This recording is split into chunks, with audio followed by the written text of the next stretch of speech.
Agora, meio-dia e 31 de sexta-feira. Sexta-feira é dia em que a gente encerra a semana com um comentário especial de Paulo Martins. Olá, boa tarde, Paulo.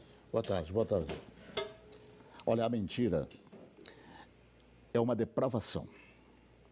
E depravação significa, entre outras coisas, falta de rigidez moral, de decoro.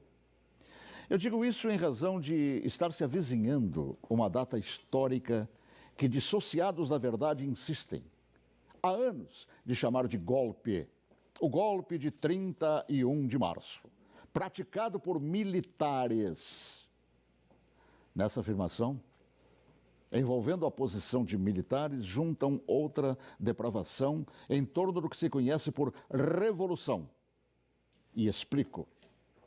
Primeiro, que nem o dia certo do movimento que inspirou a tomada de posição contra a tentativa de implantarem o comunismo do Brasil, os acusadores sabem. E me cabe corrigir esta falsidade, informando que não foi no dia 31 de março. A tentativa de agitar a intenção, depois de dias de bagunças no país, se deu em 1º de abril. No dia 31 de março, num planejamento de agitação, João Goulart e Leonel Brizola deixaram Brasília e se dirigiram para Porto Alegre, iniciando a tentativa de golpe de esquerda. No dia seguinte, 1º de abril, agitação que deram o nome de Campanha da Legalidade, segundo o movimento de resistência que os incipientes de hoje não sabem, ou se sabem, mentem. E teve como líderes não os militares. Não os militares, que ao longo dos anos são atingidos por espetadas de baixaria.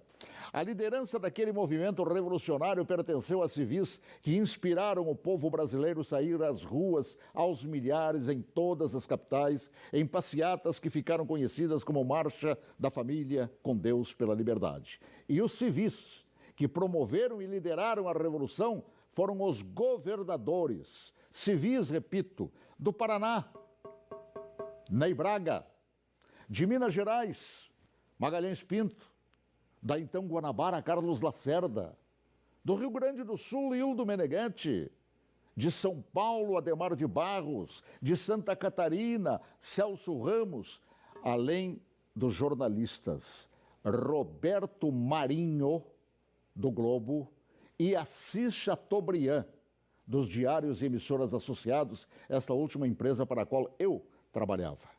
Os militares, diante da pressão desses líderes governamentais e pressão do povo nas ruas, é que, depois de Goulart e Brizola abandonarem tudo e fugirem para o Uruguai, é que, após um breve período de governo de Ranieri Mazzilli, o vice que foi empossado pelo Congresso, é que assumiram o comando da nação por ter o mesmo Congresso decretado vago o cargo de presidente. Ninguém tirou João Goulart de lá.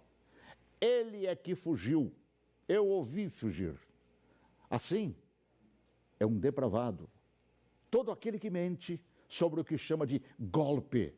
E que foram os militares que assim determinaram, pois golpe é o que queriam os sociopatas implantar. E rótulo de depravados, tanto aqueles como os que hoje repetem a mentira por uma razão, uma simples razão.